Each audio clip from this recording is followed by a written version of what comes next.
찬송가 295장 함께 찬송하시겠습니다.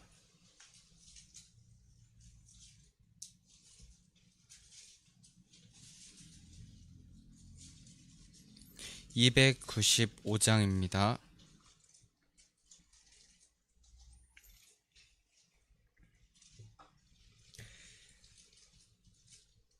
큰 죄에 빠진 나를 주 예수 건지사 그 넓은 품에 다시 품으신 은혜는 저 바다보다 깊고 저 하늘보다 높다. 그 사랑 영원토록 나 찬송하리라. 날로 더욱 귀하다. 날로 더욱 귀하다.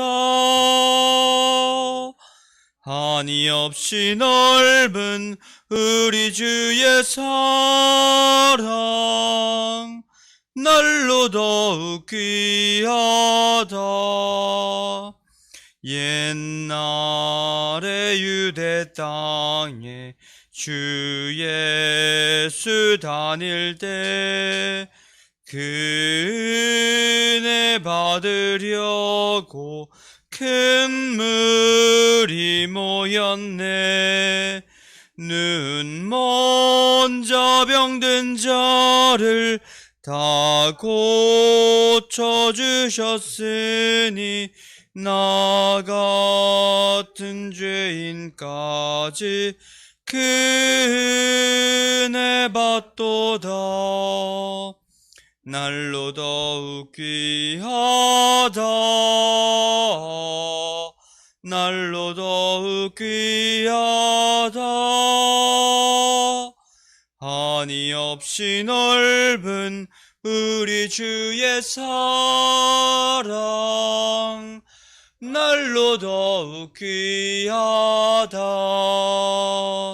주 크신 사랑으로 만 백성 위하여 그 십자가의 고난 다 받으셨으니 그 속죄 받은 성도 큰 소리 함께 높여 온 천지 울리도록 주 찬송하리라. 날로 더욱 귀하다. 날로 더욱 귀하다. 한이 없이 넓은 우리 주의 사랑 날로 더욱 귀하다. 아멘. 사도신경 하심으로 우리의 신앙을 주님께 고백하겠습니다.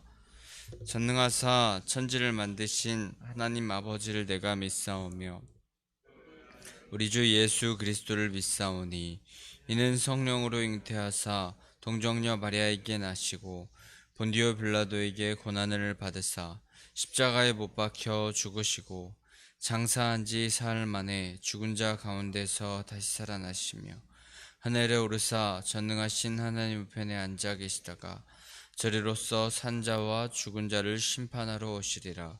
성령을 믿사오며 거룩한 공회와 성도가 서로 교통하는 것과 죄를 사하여 주시는 것과 몸이 다시 사는 것과 영원히 사는 것을 믿사옵나이다. 아멘.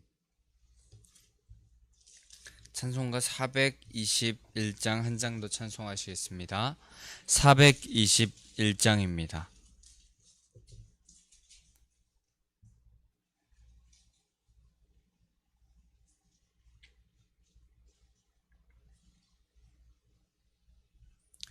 내가 예수 믿고서 죄 사함 받아 나의 모든 것 다 변했네. 지금 내가 가는 길 천국 길이요 주의 피로 내 죄가 씻겼네. 나의 모든 것 변하고 그 피로 구속받았네. 하나님은 나의 구원 되시오니 내게 정죄함 없겠네. 주님 밝은 빛 되사 어둠에 치니 나의 모든 것 다 변했네. 내가 주 앞에 온전케 됨은 주의 공로를 의지함일세. 나의 모든 것 변하고 그 피로 구속받았네. 하나님은 나의 구원 되시오니 내게 정죄함 없겠네. 내게 성령 임하고 그 크신 사랑 나의 맘에 가득 채우며 모든 공포 내게서 물리치시니 내 맘 항상 주 안에 있겠네. 나의 모든 것 변하고 그 피로 구속받았네. 하나님은 나의 구원 되시오니 내게 정죄함 없겠네. 아멘. 오늘 하나님께서 우리에게 주신 말씀 신명기 25장 1절에서 10절까지의 말씀입니다.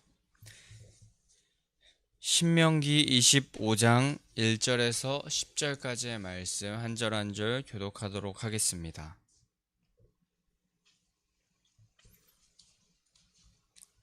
사람들 사이에 시비가 생겨 재판을 청하면 재판장은 그들을 재판하여 의인은 의롭다 하고 악인은 정죄할 것이며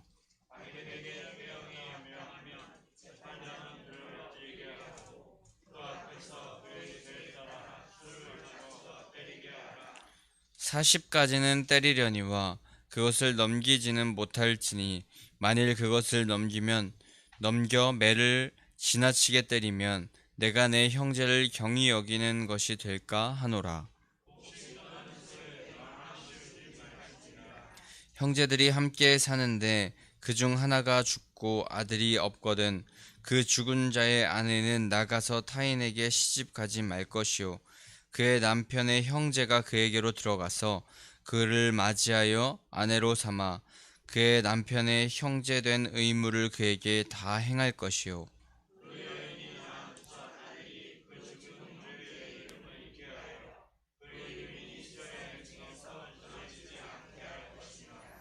그러나 그 사람이 만일 그 형제의 아내 맞이하기를 즐겨하지 아니하면 그 형제의 아내는 그 성문으로 장로들에게 나아가서 말하기를 내 남편의 형제가 그의 형제의 이름을 이스라엘 중에 잊기를 싫어하여 남편의 형제된 의무를 내게 행하지 아니하나이다 할 것이요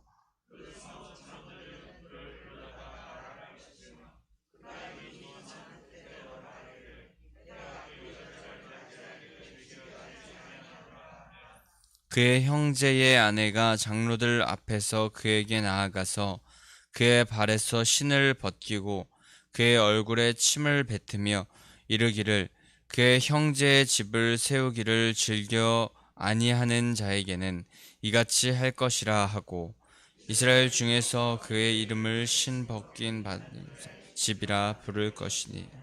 아멘. 오늘도 하나님의 생명의 말씀 앞에 나오신 성도님들 주님의 이름으로 환영하고 축복합니다.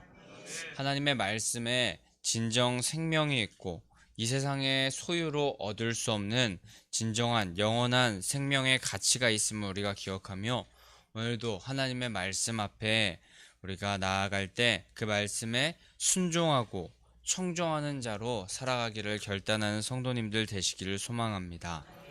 특별히 오늘 또 우리에게 주신 말씀은 같은 말씀일지라도 각자 각자에게 필요한 레마의 음성을 우리에게 허락하실 것을 우리가 신뢰하며 믿음으로 주님 앞에 나아가는 귀한 이 새벽의 시간이 되기를 소망합니다. 오늘은 하나님께서 1절에 논쟁이 발생할 경우, 시비가 생길 경우에 재판을 통하여서 그것의 시시비비를 가리게 될 것이라고 말씀하셨습니다. 그런데 오늘 1절 말씀에서 이 시비, 논쟁이라는 것은 말싸움 같은 것뿐만 아니라 육체적인 싸움이 생겼을 경우도 말하였는데, 이때 그들이 누가 의로운지, 누가 의인인지, 누가 잘못한 사람인지 재판을 통하여서 확인할 수 있다고 말씀하셨습니다. 근데 이렇게 옳고 그름을 가리는 재판, 이 의인과 또 악인을 가리는 이 재판은 과연 어떤 기준으로 해야 됐을까요? 그 당시에 어떤 기준이 그들에게 있었을까요? 그리고 그 재판의 결정을 내리는 재판장은 누가 될 수 있었을까요? 바로 모든 재판의 기준이 되시고 재판장이 되시는 분은 하나님이신 줄 믿습니다. 하나님의 말씀이 우리에게 항상 기준이 됨을 우리가 기억하기를 원합니다. 사람의 생각과 판단은 절대적일 수 없습니다. 그리고 우리의 기준에 따라서 시비를 가린다면 그것은 언제나 잘못된 판단이 있기 마련일 것입니다. 우리는 자기 소견에 옳은 대로 행하기를 좋아하는 자들이고, 이기적인 생각과 제약된 마음이 가득한 자들임을 우리는 항상 우리가 잘 알고 있듯이 우리의 판단, 결정, 그런 것은 부족합니다.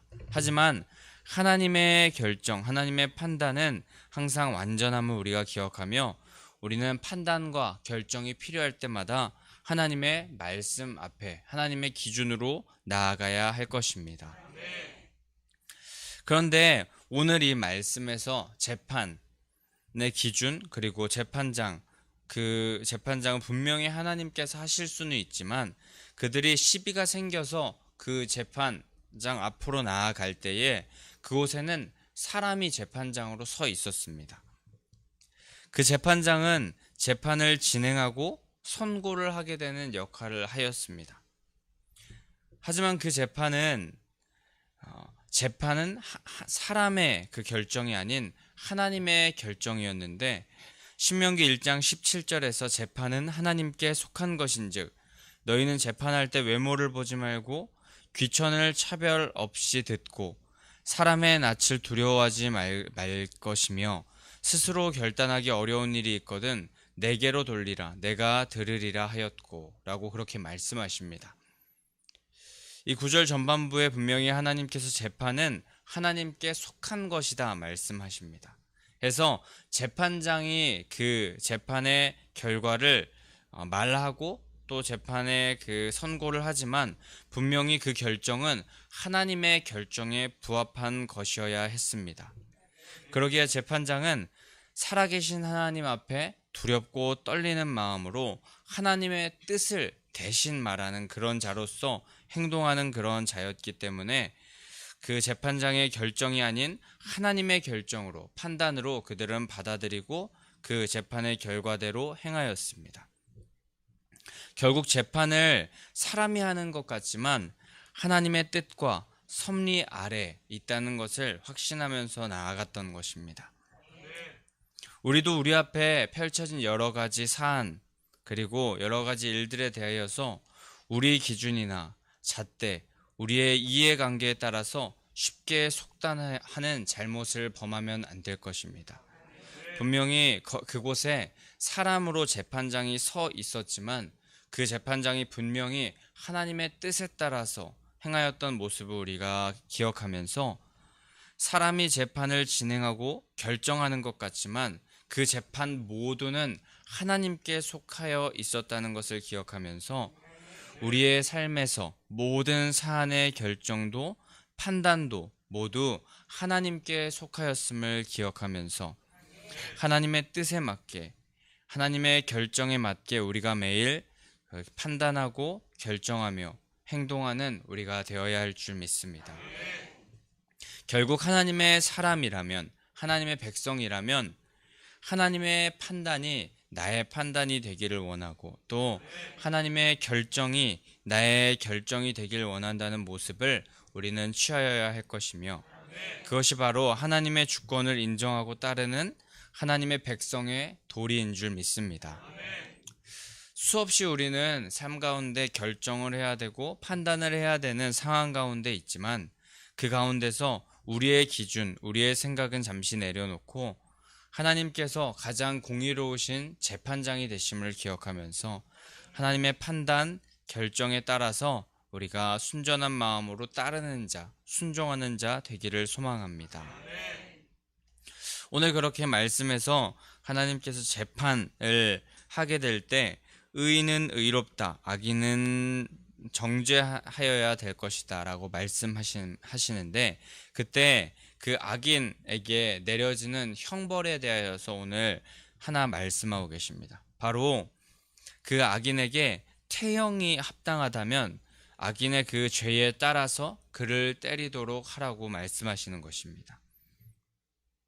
그런데 태형이라는 것은 우리가 잘 알고 있듯이 매 맞는 것을 쉽게 말하여서 매 맞는 것이고, 우리나라에서 우리가 사극에서 많이 보아서 잘 알고 있듯이 우리나라에서는 곤장이라는 것을 보통 태형이라고 말하기도 합니다.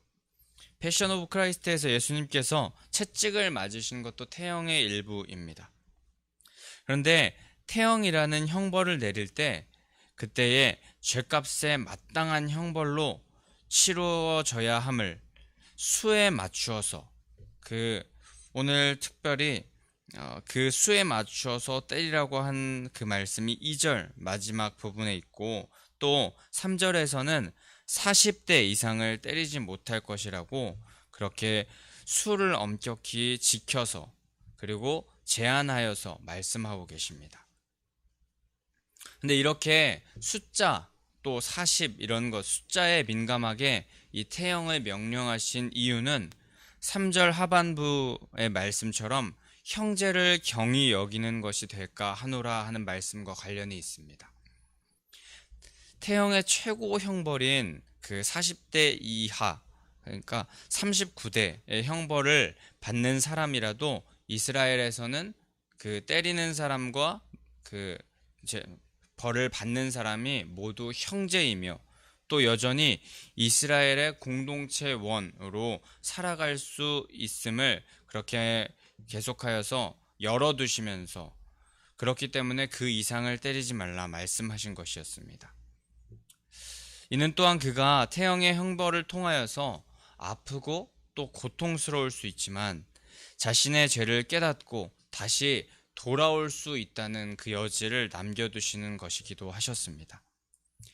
바울이 40의 하나 감한매를 맞았다고 고린도 후서 11장에 기록되기도 하였었는데, 최고의 그 형벌이고 당사자는 그 형벌이 너무나도 고통스럽고 아팠을 것입니다.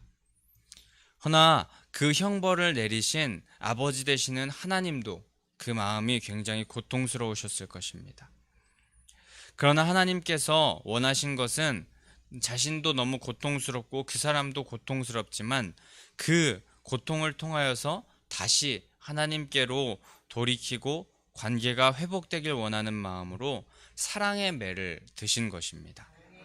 잠언 13장 24절에서 매를 아끼는 자는 그의 자식을 미워함이라, 자식을 사랑하는 자는 근실히 징계하느니라 라고 말씀하십니다. 하나님은 우리를 사랑하여서 이런 징계를 제정하신 것이었습니다. 하나님의 심판의 그 궁극적인 목표는 우리를 고통스럽게 하고 아프게 하려는 것이 아님을 우리가 기억해야 할 것입니다. 하나님의 심판의 목적은 회복임을 우리가 기억하기 원합니다. 또 하나님의 심판의 목적은 사랑임을 기억해야 될 것입니다. 우리가 하나님께 고통스러운 그런 모습으로 나아갈 때, 또 어떤 순간에 매를 맞는 것 같은 순간이 있을 때가 있습니다. 하지만 그때에 하나님께서 우리를 향한 마음은 우리가 고통스럽고 아파하고 또 좌절하고 무릎 꿇고 낭망하려는 모습을 보시려는 것이 아니라 그 가운데 여전히 우리를 하나님의 자녀로 여기셔서 공동체원으로 여기셔서 그 하늘의 공동체원으로 여기셔서 사랑의 매를 드시고 하나님을 다시 기억하여서 고통스럽지만 또 아프지만 다시 한번 기회를 허락하여 주시는 하나님, 다시 돌이켜서 회개하여 회복하기를 원하시는 그 하나님이 우리 하나님이라는 사실을 기억하기를 원합니다. 그래서 그 하나님께 회개하여 회복하는 우리들이 되어야 할 줄 믿습니다.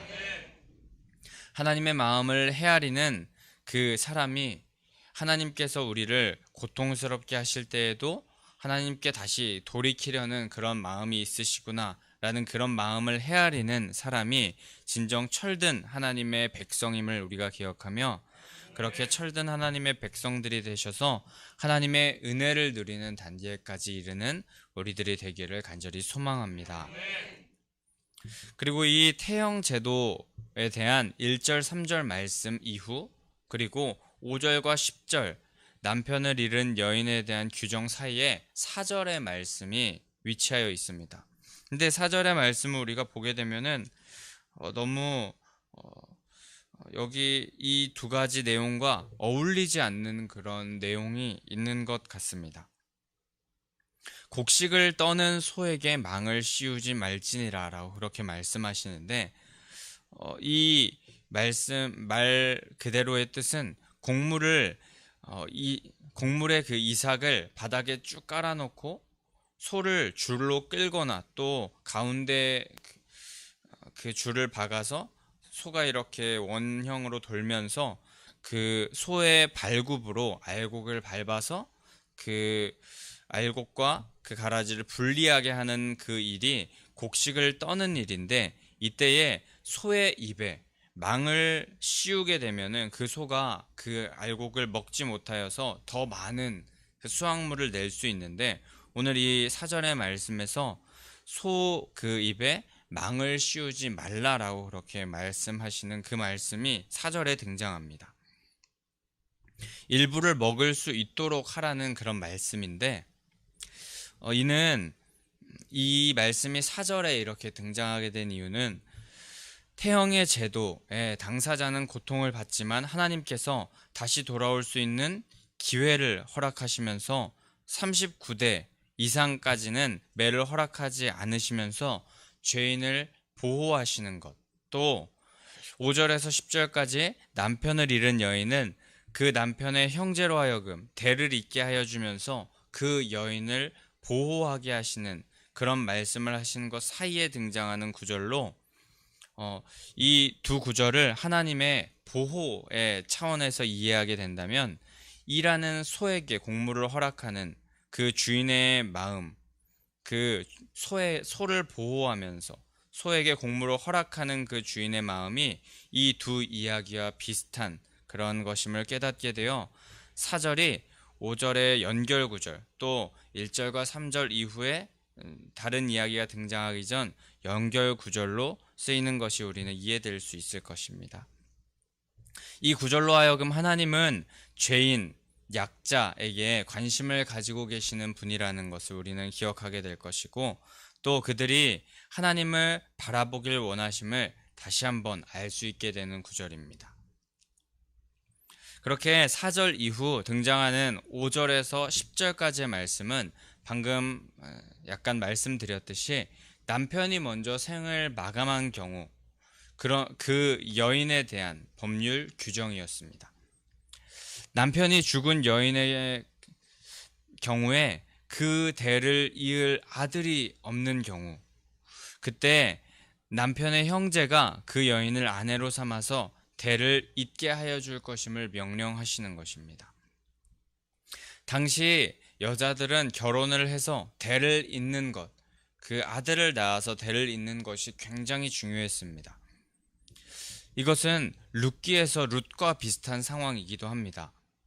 룻은 남편을 여의고 나오미, 시어머니와 함께 살게 되었었는데, 그때 룻기를 보게 되면 알 수 있듯이 룻은 매일매일 그 밭에 나가서 밀의 이삭, 보리의 이삭을 주어서 하루하루 시어머니와 연명했습니다. 당시 여인으로서는 직업을 구하기도 쉽지 않았고, 또 결혼을 다시 하는 것도 어려웠기 때문에, 또 아들이 없이 혼자 된 그 여인, 게다가 시어머니까지 모셔야 되는 그런 여인은 세상의 보호를 받기 힘들었습니다.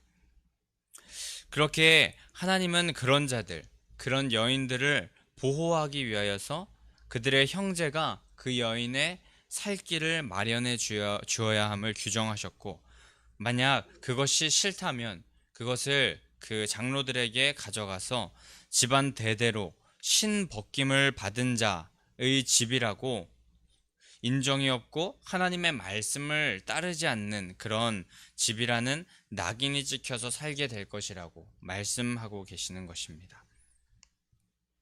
하나님은 이렇게 약한 자를 보호하시고 또 실제적으로 그들이 온전히 살아갈 수 있도록 도우시는 분이셨습니다. 우리는 이런 하나님의 성품을 닮아가야 할 줄 믿습니다. 예수님께서도 그 시대의 약자들, 어린이들, 그리고 과부들과 같은 여인들에게 관심이 많으셨습니다. 그리고 특히 우리가 잘 알듯이 사마리아 여인에게 직접 다가가셔서 삶 속에 진짜 의미를 발견하게 하여 주시기도 하셨습니다. 영원히 목마르지 않는 샘물이 되시는 주님을 만나서 그로 하여금 새 생명을 얻게 하여 주셨습니다. 먼저 우리는 그 샘물을 허락하기를 원하시는 그 하나님을 경험하고 만나는 자가 되어서 우리 먼저 새로운 생명을 받는 자 되기를 소망합니다. 그리고 그렇게 변화된 우리가 예수님의 관심사, 예수님의 생각, 예수님의 마음에 따라서 행동하는 자 또한 되기를 원합니다. 하나님의 마음이 있고 하나님의 생각, 하나님의 시선이 있는 곳에 우리가 있기 원한다는 그 고백을 하면서 소외되고 어려운 이웃들, 하나님의 시선이 있는 그곳에 먼저 우리가 다가가 하나님의 말씀을 이루는 일, 하나님의 성품을 그대로 닮아가며 그대로 행하는 일을 우리가 해야 할 줄 믿습니다. 그런 자들이 새로운 생명을 가지고 하나님께 주시는 생명을 가지고 살아가는 자들인 줄 믿습니다.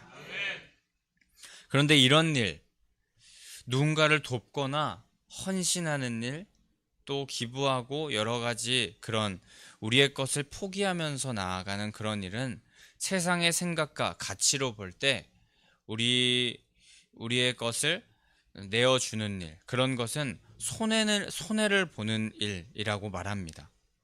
하지만 하나님의 생각과 하나님의 가치로 볼 때 그것은 하나님의 생각에 딱 맞는 일인 줄 믿습니다.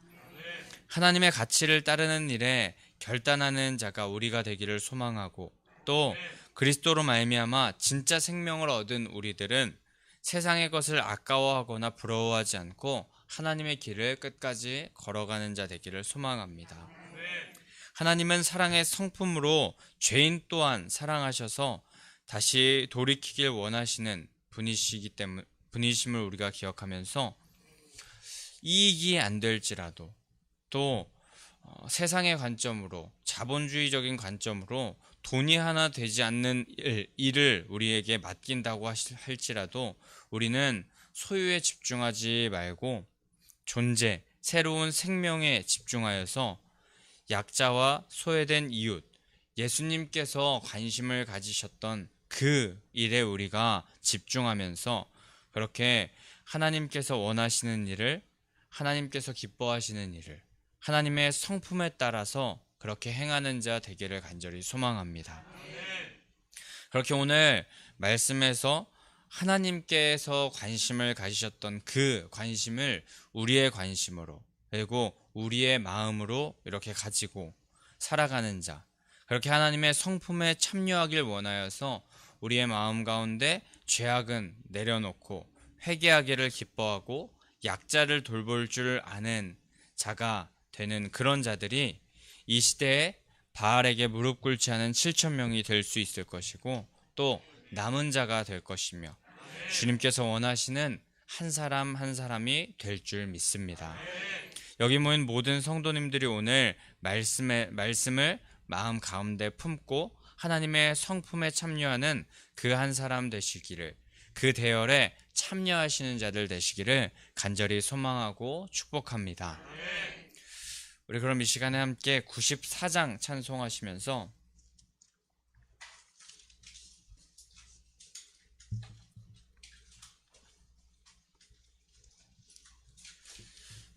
함께 하나님의 성품에 참여하기를 소망한다고 기도하며 나아가기를 원합니다.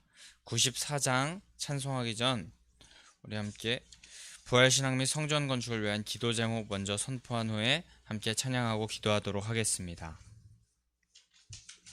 민수기 14장 28절 그들에게 이르기를 여호와의 말씀에 내 삶을 두고 맹세하노라. 너희 말이 내 귀에 들린 대로 내가 너희에게 행하리니. 아멘 아멘. 열왕기하 20장 5절 내가 내 기도를 들었고 내 눈물을 보았노라. 아멘 아멘. 1. 모든 성도들이 부활신앙으로 성령의 전으로 세워지게 하시고 교회의 성전 건축이 하나님의 은혜 가운데 평안하게 이루어지게 하소서. 아멘 아멘. 2. 지역사회와 동네 이웃 주민들에게 사랑으로 봉사하고 섬기는 예배당과 교회가 되게 하소서. 아멘 아멘. 3. 이곳 빨래골 성전에서 하나님의 주권을 인정하는 근원적인 회개를 통하여 우리의 심령을 깨끗하게 씻음받게 하소서. 아멘 아멘. 4. 교회 터파기 공사가 속히 마무리되고 골조 공사가 시작되게 하소서. 아멘 아멘. 5. 우리 교회 건축이 시작부터 끝까지 하나님께서 주관하셔서 든든하게 세워지게 하소서. 아멘 아멘. 6. 교회 어르신들에게는 편리하고 편안한 시설과 기도의 처소로 세워지게 하소서. 아멘 아멘. 7. 다음 세대들에게는 부활신앙을 계승받고 훈련받는 터전으로 세워지게 하셔서 다음 세대들이 불같이 일어나며 부흥하는 건강한 교회가 되게 하소서. 아멘 아멘. 8. 성전 나라와 민족을 위해 기도합니다. 1. 코로나 바이러스 감염증으로 고통과 두려움 속에 하루하루를 보내고 있는 모든 국민들을 지켜주시고 나라와 민족을 위해 온 교회가 하나 되어 아멘 아멘. 2. 코로나 바이러스의 확산을 막기 위해 노력하고 있는 정부와 관계부처, 의료 관계자들에게 새 힘을 더하여 주시고 하나님께서 주시는 방역과 치료를 잘 감당하게 하여 주시옵소서. 아멘 아멘. 3. 코로나 바이러스로 인한 사회, 경제적 어려움이 조속히 해결되게 하시고 어린이와 노약자 등의 사회 취약계층과 소상공인들의 삶을 생명싸개로 안전하게 지켜 주시옵소서. 아멘 아멘. 4. 코로나 바이러스로 인하여 각 교회의 사역과 성도들의 신앙생활이 위축되지 않게 하시고 주어진 상황 속에서 최선을 다하여 하나님께 영광 올려드릴 수 있는 담대함을 허락하여 주시옵소서. 아멘 아멘. 5. 신천지를 비롯한 이단 세력의 모략과 침투로부터 주님의 몸된 교회들을 안전하게 지켜주시고 이번 기회를 통해 선한 영혼들을 미혹하는 악한 이단 세력들의 실체가 드러나고 사라지게 하여 주시옵소서. 아멘 아멘. 6. 최근 서울과 수도권 지역에서 감염되고 있는 코로나 바이러스를 성령의 불로 소멸하여 주시고 서울과 수도권 지역의 교회와 성도들을 안전하게 보호하여 주시옵소서. 아멘 아멘. 7. 인권과 평등을 빙자하여 죄악을 합법화하려는 포괄적 차별금지법이 통과되지 않도록 도와주시옵소서. 양심의 자유, 신앙의 자유, 표현의 자유가 제한되지 않도록 하옵소서. 아멘 아멘. 찬송가 94장 찬송하신 후에 함께 기도하며 나아가겠습니다. 주 예수보다 더 귀한 것은 없네. 이 세상 부귀와 바꿀 수 없네. 영축은 내 대신 돌아가신 그 놀라운 사랑 잊지 못해. 세상 즐거움 다 버리고 세상 자랑 다 버렸네. 주 예수보다 더 귀한 것은 없네. 예수밖에는 없네. 주 예수보다 더 귀한 것은 없네. 이 세상 명예와 바꿀 수 없네. 이전에 즐기던 세상 일도 주 사랑하는 마음 뺏지 못해. 세상 즐거움 다 버리고 세상 자랑 다 버렸네. 주 예수보다 더 귀한 것은 없네. 예수밖에는 없네. 주 예수보다 더 귀한 것은 없네. 이 세상 행복과 바꿀 수 없네. 유혹과 핍박이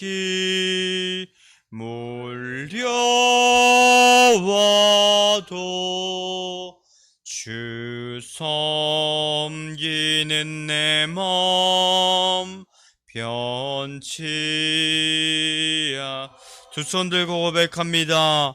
세상 즐거움 다 버리고 세상 자랑 다 버렸네.